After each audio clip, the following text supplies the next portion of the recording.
everyone, hello, welcome to my channel. My name is Sandra. This is my first video. I'm a little bit nervous, so sorry if I slur. A little bit about me. So I'm a high school student. I'm graduating this year. I love literature and everything that has to do with it. So this is the reason for creating this channel, because I'm just longing to share all my thoughts about books with someone. So here I hope I'll give you some interesting recommendations and maybe share some facts you didn't know before. So I hope this will be fun for both of us. So let's get into it.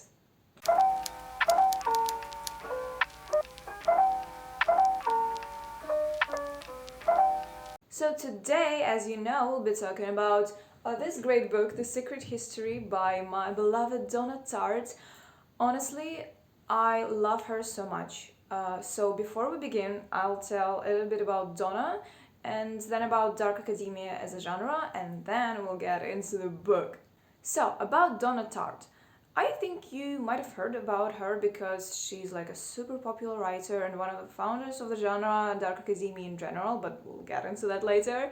So she was born in Mississippi in 1963, and she started writing as early as the age of 5 and then released her first work in the Mississippi Review at the age of 13, which I think is so wonderful. I'm always so inspired by how a lot of artists just release their work so early. In her interviews, Donna says that she loved reading books so much and that they took her just to this, another world, and that's why she decided to become a writer as well. After school, she went to Bennington College to study ancient Greek and classical philology.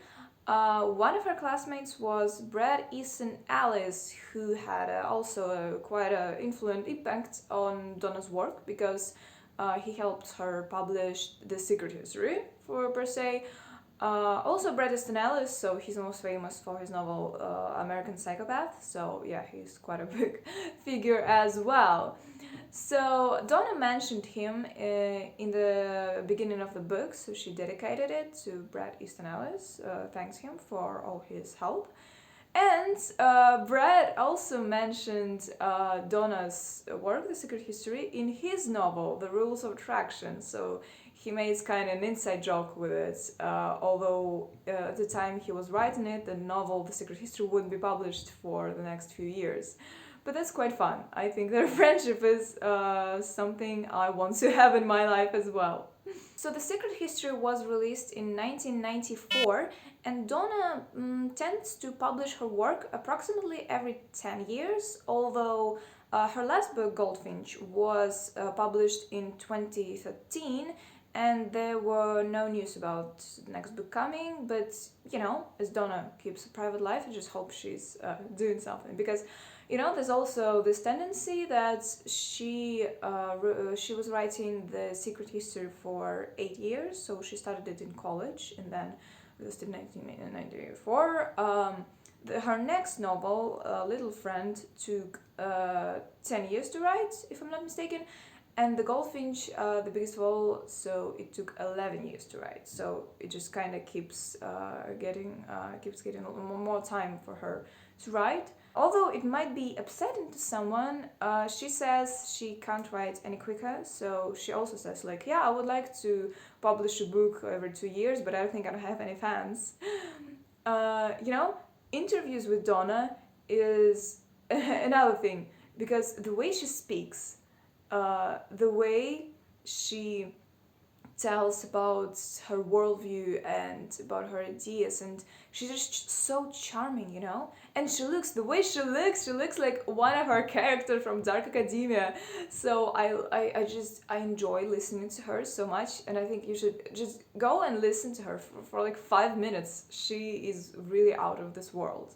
Or if you haven't read The Secret History yet, and maybe you don't have time to read, or maybe you just comprehend information better if you hearing it, so there is a audiobook, The Secret History. It's in free use on the internet. I know for sure it is on Spotify and I guess on YouTube as well, so you can find it without any problem.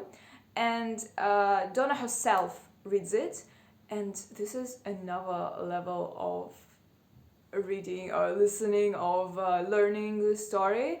because Donna's voice is just so perfect for it. It's the only way this history can sound. Listen to this extract by her reading the prologue. The snow in the mountains was melting, and Bunny had been dead for several weeks before we came to understand the gravity of our situation. He'd been dead for 10 days before they found him, you know. It was one of the biggest manhunts in Vermont history. State troopers, the FBI, even an Army helicopter. The college closed, the dye factory in Hampton shut down, people coming from New Hampshire, upstate New York, as far away as Boston.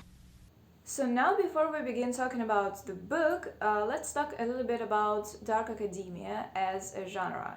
So I think you have heard of dark academia because it's at this point it's simply everywhere. I mean, it's its own subculture, and there's aesthetic boards on Pinterest, and just dark academia in everything, not only in literature. But first, it was introduced to the world as unofficial literature genre. The main features of the dark academia. If it's literature or movie or some kind of story, it's often set in some private educational facility. So in Secret History, it's this college. In, for example, the movie Dead Poet Society, they also, this school for boys and stuff. Another feature is the focus on intellectuality, some brain labor, the smart, like Hermione Granger vibes. Third and fourth picture, they're quite close, so it's like this cult of beauty and the importance of aesthetic elements. So it is supposed to be very pretty, very aristocratic, It's like if Renaissance and Gothic style had a baby, something like that. So it's always silk shirts, some French suits, English suits, ties, classical style, all that. So now let's finally talk about the Secret History. It is written in like this, campus genre. At that time, at 1980s, the time the novel is set, education is no longer restricted, and more people in America start to get diplomas and go to universities and stuff, so that's why it became popular. So we already heard the beginning of the novel by Donna herself, thanks to her very much. So you might notice that it starts like immediately with the murder. We know who done it.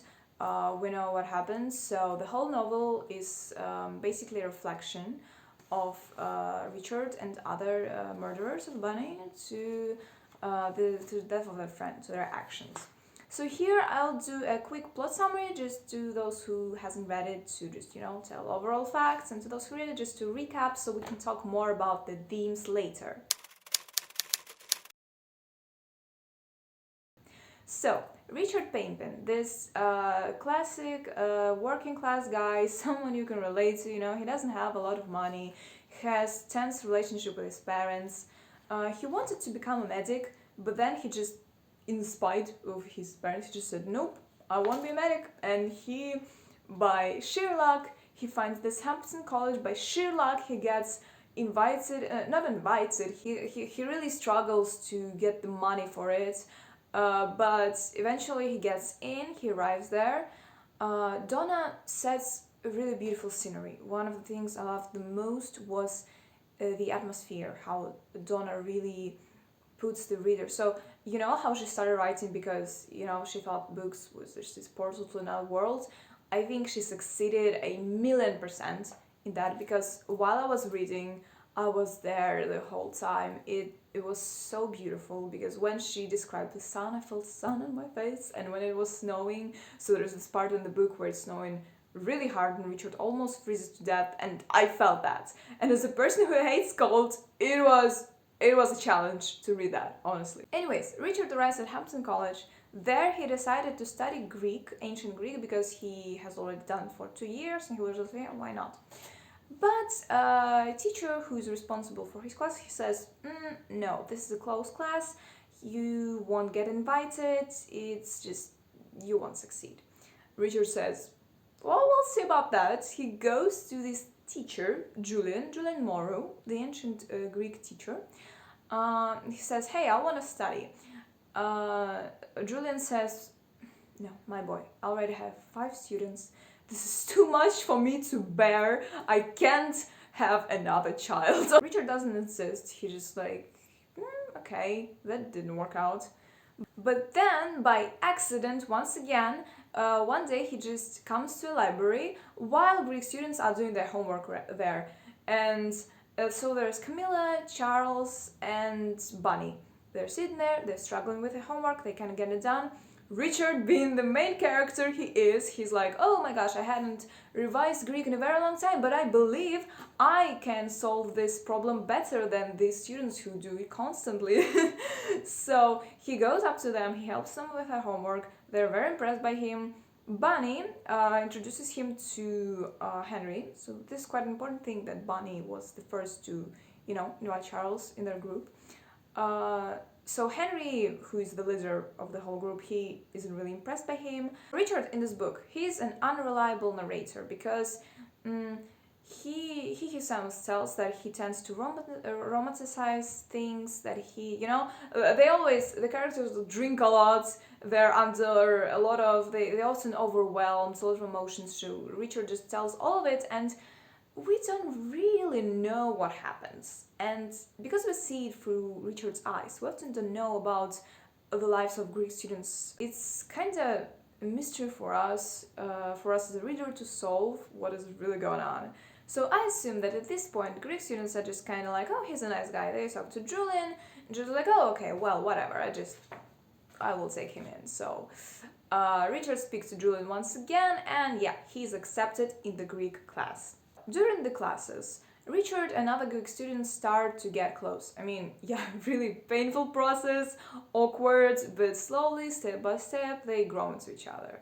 So Francis, Charles, and Camilla, they invite Richard with them to Francis' country house for the weekend.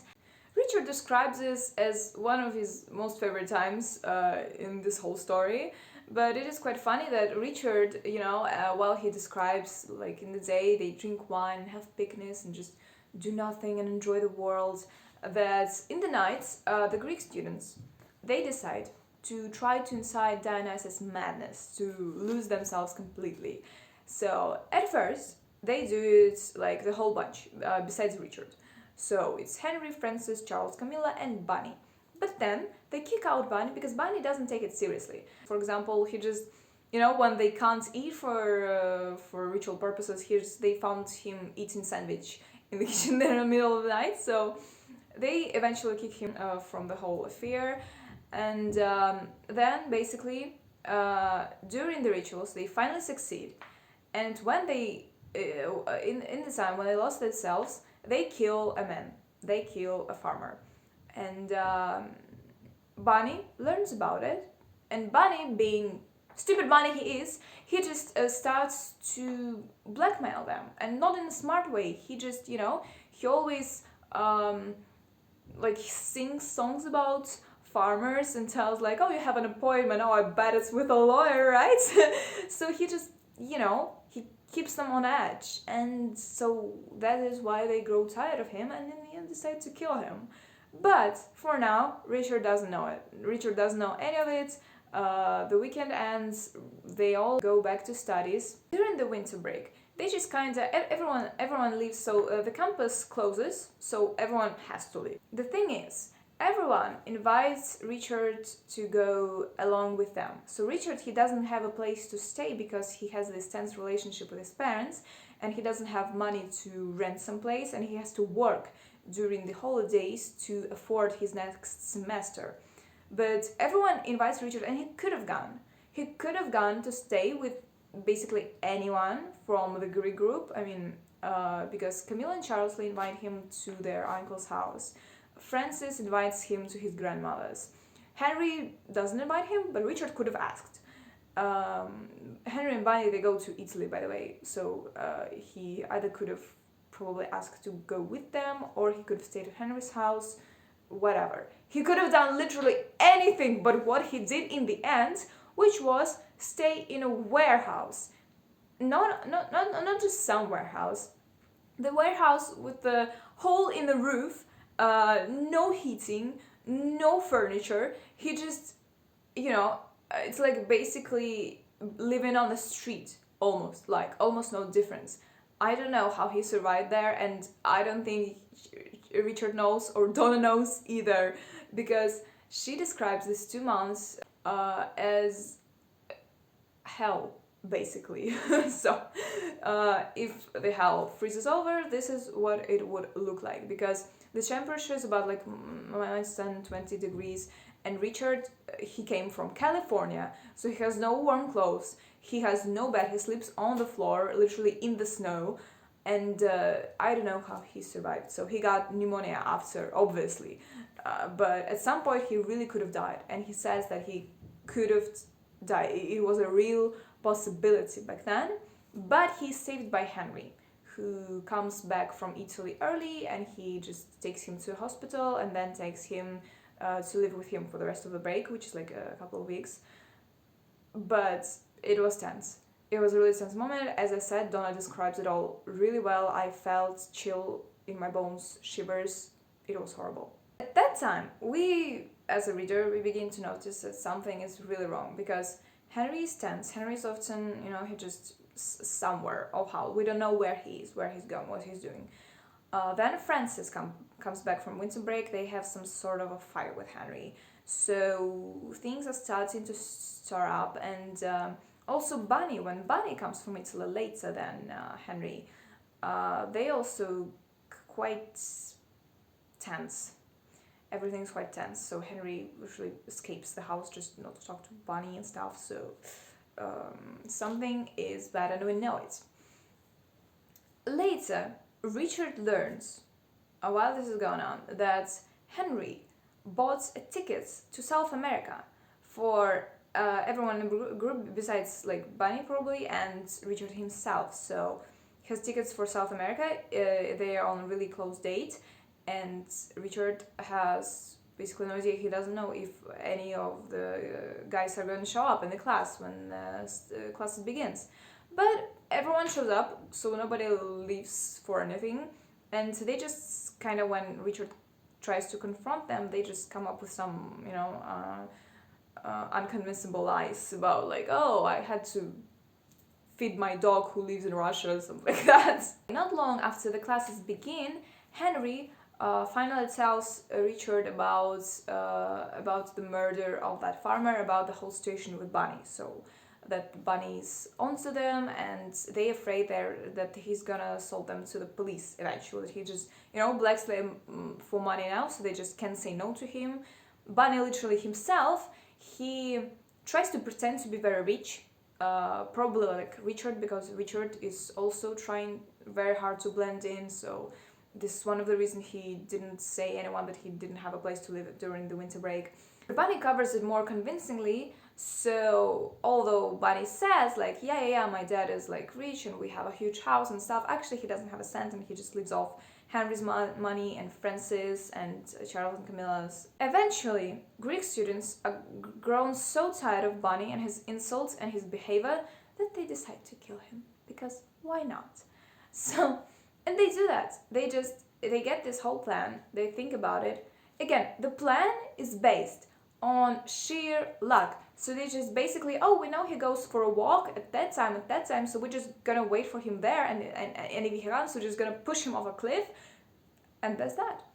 And that's both the unreliability of this plan, but also kind of it's genius, because it's so by accident that if police ever found out, that they just no way that all happened. It's too improbable to happen.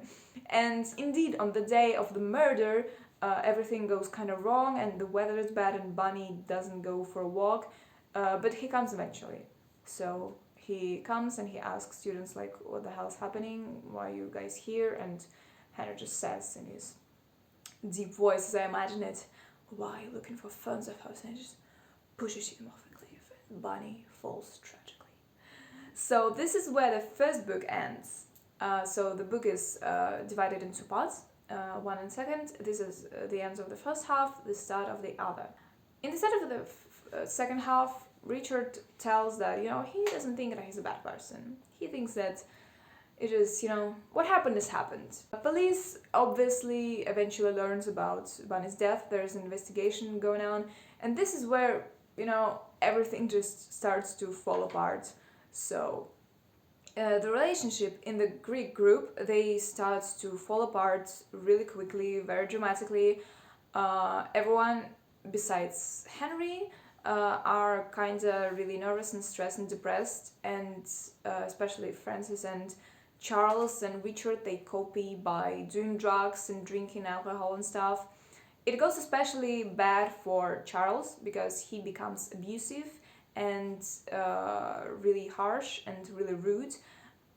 So at this time, we learn that Charles and Camilla, who are twins, are in fact in an incestuous relationship. Seems like all these Greeks and they so involved in all this ancient atmosphere. They just, they accept these ideals and they project them on their lives, and they live how the Greeks lived, even if it's not quite comparable to our modern day. So yeah, Charles and Camilla, they are in a relationship at that point, but Camilla moves out from Charles because he starts to beat her. So she moves in the place that Henry rents, and she and Henry, they start dating. Charles is really pissed off about it. Charles is also pissed off because he's being taken to all this investigation. He is super nervous, and he's just afraid that he's going to go to jail, obviously. Richard and Francis, they're going to Julian's at one day. So they meet him, and Julian says, like, a funny thing, I got a letter from Bunny. And they're just like, what? So it turns out Bunny wrote a letter back in Italy, so where he tells the whole story about the farmer, that the Greek students killed a farmer, and that Bunny is afraid that they're going to kill him next. But Julian doesn't believe the letter. He says, well, obviously it's some kind of a joke. And Julian, he's being so childish, like he sees it all as like some fun investigation thing. So, secret letter, I mean, who might have written it? Why did they do that? So Julian first, he takes it all very lightly, but then so the paper Bunny used, there's an evidence that this letter is 100% from him.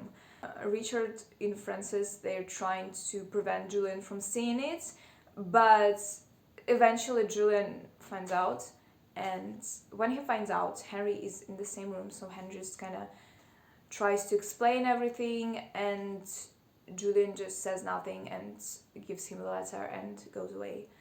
And he goes away forever. So this is the last time we see Julian, that Richard sees Julian. And this is a it hit very hard all the Greek students, because they basically treated Julian like a father, especially Henry. Henry was devastated because Henry worships Julian. I mean, it mentioned multiple times that he just, sees Julian as a god of sorts. And when he goes away, it's a really hard blow on him. Julian doesn't say anything to the police, at least thanks to that. But back to Charles. So Charles is freaking out. Francis and Richard are trying to calm him down by taking him to Francis' country house, sort of out of city, out of sight. It seems to work until Charles, again by luck, he just overhears a telephone conversation between Richard and Henry. And we don't know if Henry was planning to put Charles out to also dispose of him. But we know for sure that Richard wasn't on it. Richard wasn't planning to do anything. But anyways, Charles gets it all wrong. He steals a car. He goes missing. He then found in a hospital because he crashed the car. And there is even a trial. So Henry and Charles are now have to go on trial to, because Charles broke his car. And so all things are just really heated. And after all these events, one day, Charles just sort of barges in Camilla's apartment with a gun. So he expects Henry to be there. He wants to shoot Henry. Francis and Richard are also there. They're out there. They try to calm him down, but Charles completely loses it. He tries to shoot Henry, but he shoots Richard instead. Richard is wounded in the stomach. the room service and the police are starting to banging banging in the door, just like an open up. And Henry, he wrestles the gun out of Charles' hands. He says to Camilla, "I love you," and he shoots himself in the head. So by doing that, he kind of saves his friends. So we don't know why he did that. He might have done because he kind of lost sense in life after maybe murders, maybe because the group started to fall apart and just, Julian left, the life kind of just falls apart all around him. Also, Henry, maybe he couldn't accept himself because, he said that he first felt something when he killed men. Maybe it scared him. Maybe it wasn't something that he really wanted. Maybe he just, lost faith in his ideals. There could have been many reasons.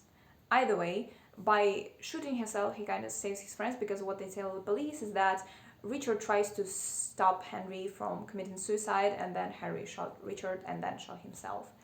After that, kind of the end of the story, so Richard ends up in a hospital, he recovers, then the whole group just drifts apart. So the Richard is the only one who finished this college in the end. So then he goes to California, and then while he was writing his dissertation, he gets a letter from Francis, which is also a suicide note. Francis there says that his life is just basically a disappointment, has no sense, and he wishes Henry shot them all back then. And he tells that he's going to commit suicide. So Richard is very disturbed. He comes to Boston, and he finds that Francis' attempt didn't work out, and he's in the hospital. And Camilla is also there at Francis, so they have kind of this reunion. Francis tells that he did that because he didn't want, he's put in a very complicated situation. So his grandfather threatens to dispose him of inheritance if he doesn't marry this, girl who Francis doesn't like, first because Francis is gay, second just because the girl is not his type. But either way, this is what awaits Francis after that, so a loveless marriage, and he chooses it because he just can't stand the idea of working himself. Camilla and Charles, so Charles was in a rehab, but now he lives in Texas with some woman he met there, and he still drinks heavily, and he and Camilla doesn't speak anymore. And Richard, who was in love with Camilla the whole novel, he just sort of decides to go for it, and he says, well, what the hell, let's get married. But Camilla also refuses him because she tells that she loves Henry still, and Richard says, I love Henry too, and Camilla says, well, that's nice, but it's like, we have that in common, but it isn't enough. So they just all kind of end up alone and lonely, and I mean, this could be taken as some kind of punishment for what they did. And at the very end, so Richard tells a recent dream he had. Henry was in it. So this is a really symbolic dream. So there they see this kind of museum exhibit that shows the images of different historical places, so like Colosseum, Paris Notre Dame, all that stuff, ancient buildings, the Pantheon. And he just finds Henry there, and he asks him if Henry is happy, and Henry says, well, no, but I don't think you're very happy where you are either. And it just goes away, like in this light. This is a very symbolic and a very poetic end of the novel. I really loved, how that ended. Of course, it's very sad, but at the same time, it is so beautiful, so tragically beautiful, because all this museum antique stuff, it just symbolizes how Richard was never able to move on, which is basically the main theme of the novel. So the whole novel is about how he can't move on from these things, so how he's just stuck in this past forever. So now when we're through with the plot, let's talk about themes a little bit, so let's in the middle of a deep dive analysis and stuff. So as I mentioned, guilt, the main theme that connects all. So the initial reason why Richard decides to tell his story just because he feels the need to share with somebody, and guilt is eventually what leads to all these drastic consequences that the reason the whole group falls apart. So I guess in some ways, sometimes people expect that events like this, like murder, collective murder of someone, it can bring people together, so sort of stick them. But here, guilt just kills all relationship and kills literally. Another thing that is really closely connected is human capacity for violence. So this is also the subject of novel, obviously. So why people commit murders, what they think about it. So at first, who would have thought, who would have thought that Richard is capable of something like that? Here, the idea is in a contrast of intellect and this violence. So Henry, who is the most smart character, so knows 8 languages, all this Sherlock Holmes vibes, and how cold-heartedly he commits these murders, and that they thrill him, that he only feels alive when he's done that. So that's one point. Another point is that the twins, for example, who appear to be very kind in the start, so Richard likes them the most. They seem very friendly, very approachable, very nice people in general, and they end up participating in all that and killing their friend. I mean, Francis, he also seemed totally normal guy about that.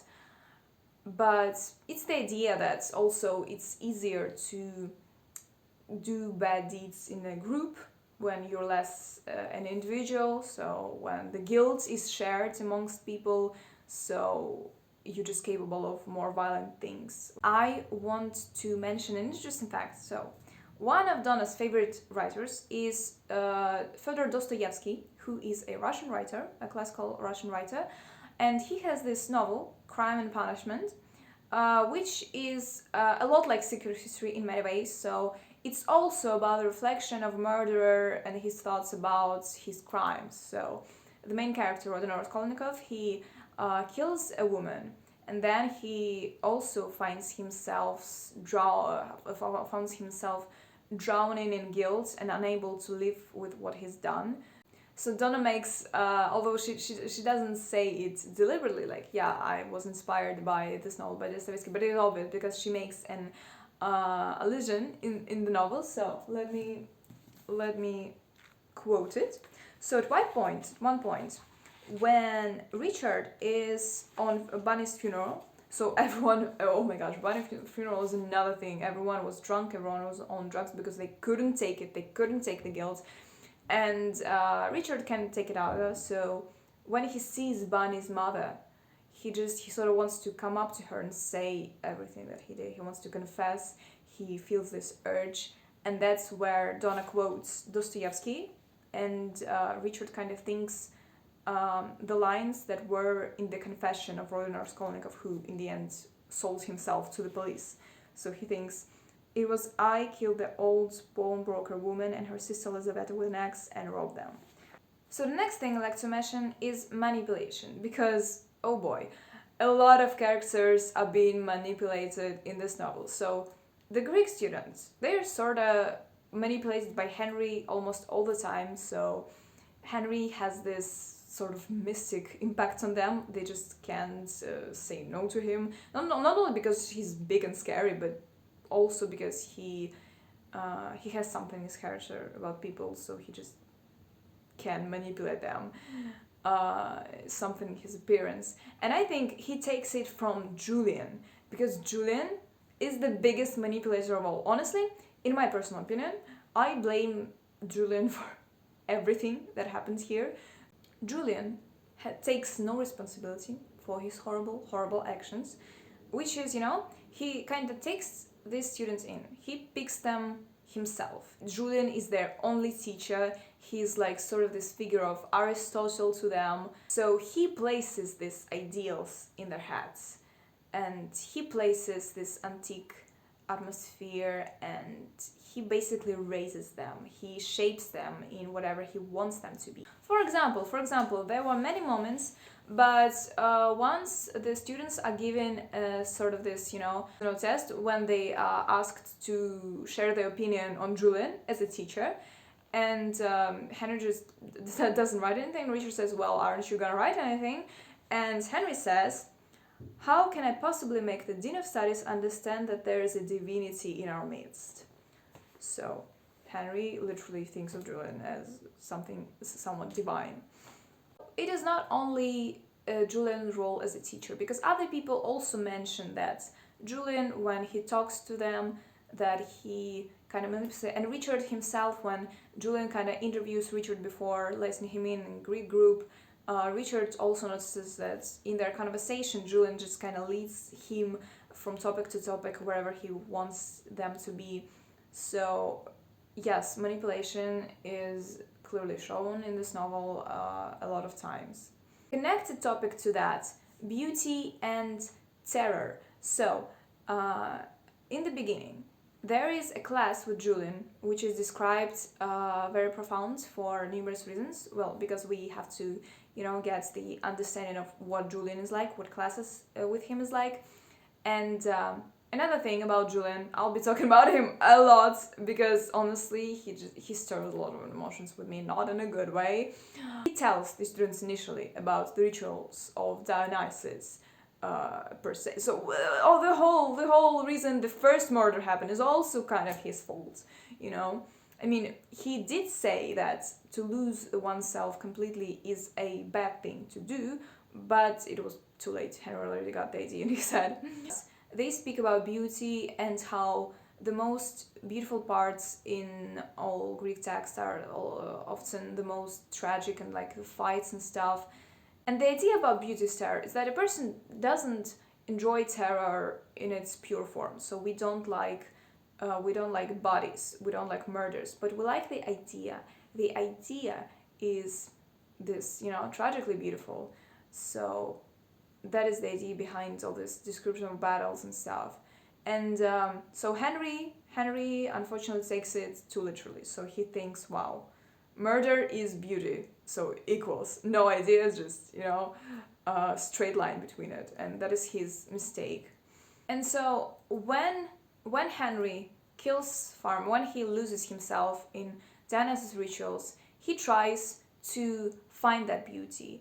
He thinks that, by losing himself, by accepting the terror, he will find the beauty, but eventually it turns out to be wrong, and so the murder leads only to guilt and only to, depressing feelings, and nothing beautiful about that. And then the murder of Bunny also. Although Henry did say that he felt something emotionally in that moment, while in the answer he just didn't feel anything. But nevertheless, the idea of terror is beauty, but terror itself is not beauty. So the main idea we get from Julian's class is beauty is terror. Whatever we call beautiful, we quiver before it. Doesn't it just give you chills? I mean, this is pure dark academia right there. Next topic is identity and illusions and lies, probably. Identity is a very important topic for Richard, because basically the whole novel he tries to become someone else. So he's really insecure about, that he has no money, and every Greek student is sort of this aristocrat who is stupidly rich, doesn't even need to count the money, so just spends horrible sums every day, like, Francis, he's so fancy, he's always in the fanciest clothes, and, Francis himself he's really appealing to me, although he doesn't play the most important role, I guess, in the whole group, but he's just, his name translates as Frenchman, and there's something, tragically French about him, like he just always, cigarette smoke, and his clothes, and he's so aesthetic, and once in a hallway, Richard takes him for a hallucination. Yeah, but I'm sorry, I'm getting carried away here. Richard wants to be one of them, so he lies about his life in California. So he says, oh yeah, you know, my dad, he has to do with oil. Yeah, of course, I'm like you guys, obviously I have money, right? But basically it is not who he is. And when he makes this new identity of himself, someone who is better in his opinion, someone who is more fitting in, the most tragic thing is it becomes useless almost immediately. So this whole events happen, and then the whole group falls apart, and Richard is left with nothing. I mean, even Julian leaves. So when Julian leaves, there's a huge problem because nobody from Greek students, they just can't finish the university because their whole program was based on Julian, and without Julian, it just doesn't work. And they need to find a teacher very quickly. They need to pass exams somehow, and there is just no way they can do it without Julian, who needed to be there to assess them himself. So Richard is left in a very, very unstable position in the end, because he kind of rejected his last identity, and this new identity is not working anymore. He just, you know, he's in this state where he's basically nobody. It is the idea of this novel that we just should stick to ourselves always and not try to be anyone else. I mean, it's very basic, but you know, it's true. Also, another thing about Bunny, who did it more convincingly. So, I mean, we didn't know that Bunny didn't have. I mean, we, as a reader, you could guess that Bunny actually doesn't have a cent when he, you know, doesn't pay himself in a restaurant, always steals money. I mean, you might think that it's just because Bunny is Bunny, but he kind of very convincingly rich, or just, oh, Bunny is kind of rich in a way that he always gets the money even though he doesn't have any on his own, you know, by asking from people and blackmailing them and stuff. Another thing about illusions that is important to say is that the book, initially, it wasn't called The Secret History, so it was called The God of Illusions, and the God of Illusions in ancient Greek is Dionysus. You know, the novel itself, it kind of uncovers the ugly truth behind all this idea of beauty again, that's terror. It's not beauty, and, you know, it's just terror. The book, by the way, it wasn't called The God of Illusions in the end, because the publisher, there was sort of trouble. But anyways, Donna called it The Secret History, and it is also an allusion to a book about the court of the king Justinian and his wife Theodora of the Byzantine Empire. And so basically the idea of that book is that it uncovers the whole ugly things that were happening during their reign. So it's also this allusion to a book about uncovering the illusions. Another thing to say about illusions is how the real personalities of characters are beginning to show when the murder is committed. So, you know, it's so sad about the twins, mostly because Richard presents them as the most friendly, nice guys, and then Camilla sort of stays that way. So Camilla is, you know, in the beginning, she kind of described as this goddess, ancient goddess for them, their ideal of ancient beauty, at least for Richard, who is in love with her. And illusions, it kind of turns out not to be an illusion, because she stays that in a way. Even in the end, she's still beautiful, she's still smart, and, you know, just this beautiful, beautiful person. But Charles, on the other hand, in the beginning, he appears very lovely boy, very polite, very friendly, and, you know, he and Camilla, they always wear white clothes, so they're kind of, you know, this angelic appearance. But in the end, of course, it is Charles who tries to shoot Henry, who becomes abusive and beats Camilla and just, you know, loses it. So this is very sad. And Henry, of course, who in the beginning is this intellectual, you know, he is described as Sherlock Holmes even at the beginning, but nevertheless, we don't think he's that cruel, because in the end, he appears to be quite a cruel person, you know. Basically, it was him who led all the murders and the whole group to the destruction. And of course, illusions Julian, because Julian is basically a fake. I mean, I'm sorry. I'm so outraged by Julian, because while the Greek students take him basically as a god, he appears to be nothing. Literally, not even deity. He just the guy who runs from responsibility for his actions and doesn't care about anyone but himself in the end. So this is very disappointing, especially about Julian, who just, you know, he speaks about, he lives in this sort of illusion himself. So he, the Greek class is described, he says that he doesn't think that, you know, students shouldn't be taught in class, but more like this beautiful rooms, and his class is called Lyceum, which is an allusion to, you know, Greek class and stuff. But when Julian leaves, the students actually see that, wow, well, this is just a basic school class. I don't know what we were doing here. One time when Richard says, like, refers to their classes' work, Julian says, work? I think it's kind of a play. So yeah, he basically just lives in a play. He lives in this antique world, and he puts his students in this world. And, you know, I think the thing that they see the world as basically one big illusion is what leads them to this fall in the end. And last but definitely not least, in my opinion, one of the most interesting topics is the idea about, you know, intellect, reasonability. What does it mean? You know, soft skills, hard skills kind of way. So we have these two characters, right? Bunny and Henry. And they're the total opposites. And at first, I think that's what attracts them to each other, so brings them together, because in the beginning, they're basically described as best friends, which is really sad, taking in what happened later. But, so Henry is this, you know, Sherlock Holmes guy, super highly intellectual, super smart, but he doesn't know a thing about real world, so he's trapped in this world of illusions and antiquity, and he just tries to deny all modernity as such. As Julian, by the way. So Julian also described as, you know, being surprised at some common stuff in the supermarket, like yogurt with a new flavor or stuff. While Bunny, on the other hand, he described as least intellectual. He has dyslexia. He struggles with his studies. One of the most funny moments in the book is when he writes his paper about a made-up term. Let me read it. So, metahemeralism, I believe.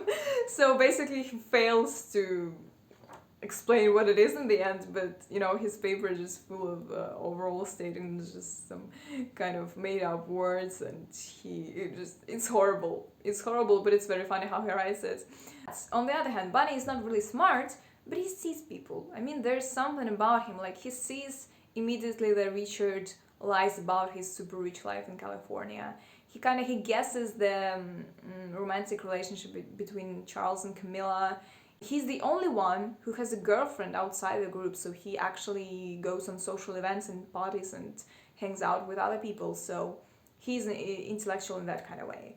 Anyways, I think we're kind of through with that, and one of the last things I want to say is, you know, about movie. So, of course, there was talk about turning this secret history about the movie, but it never worked out because at first some director got the rights, but then died before he could make it, and the rights just sort of, you know, for the movie adaptation, they went on, and they just sort of returned to Donna, and she decided to do nothing with it. So there is a really ugly story about the Goldfinch, how basically Donna was prohibited to participate in making of a film, probably, you know, the film Goldfinch with Finn Wolfhard. So, and it basically didn't please her in the end how it came out. So I don't think there will ever be a movie about the secret history, maybe for the best, because, you know, these sorts of novels about psychological reflection, they're hard to movie adaptate, because, you know, there are a lot of thinking, and how would you show it on the screen? So I guess there is a way, but maybe it's for the best that there isn't. However, there is an allusion to secret history, probably not one, but the one I would like to mention, you would never believe it, Riverdale. So in the fourth season, I learned one of the characters, Jughead, he's being sent to this, you know, kind of a private college thing, and there he attends a writing group, which resembles our Greek group from the Secret History. So they're also this, mystical students with some murderous thoughts and stuff. And two of the members of the group are called Donna Sweet and Brad Wallace Easter or something like that. And this is obviously an allusion to the real people, and I think it's very funny. And on a less cheery note, some believe that the secret history inspired a real-life crime, which, frankly, wouldn't be so shocking because, people can get inspired by all sorts of things. So, let me just read you the report from the news, like a real reporter. So, on October 1st, 1997, Luke Woodman, a 16-year-old student at Pearl High School in Pearl, Mississippi, murdered his mother, then went to school and opened fire, killing 2 students and injuring 7 others. Later, 6 of Woodman's friends were also arrested on charges of conspiracy to commit murder, according to the New York Times. Woodman and his friends called themselves the Group, others say they went by the Cross. Some of them were also interested in philosophy and belonged to the Junior Classical League, where they studied Latin. According to Time, these details led to rumors around Pearl that the group was inspired by the secret history. Per a 1999 article in Detour magazine, Tartt didn't comment on the case. So, in my opinion, of course they could have been inspired.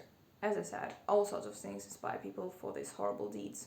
But they might have not been connected to this at all, because the only connection I see here is they studied Latin, 6 students.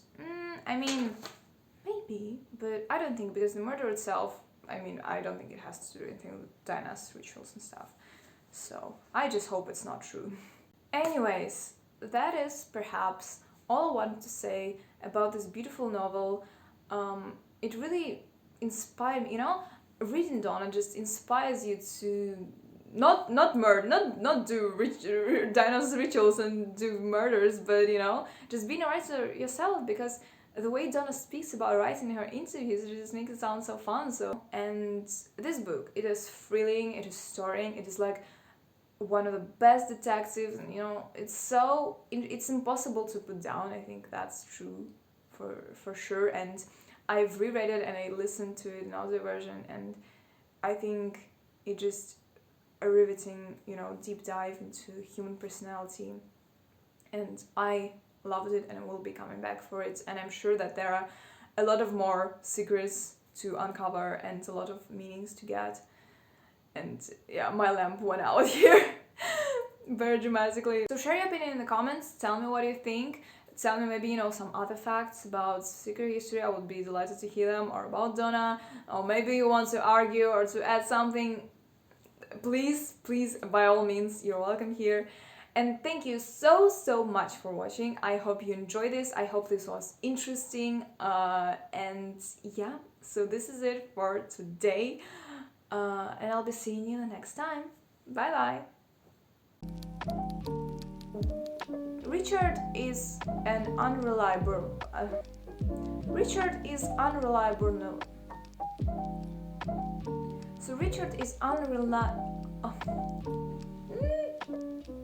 Then Richard tries to get into the class again, and he succeeds.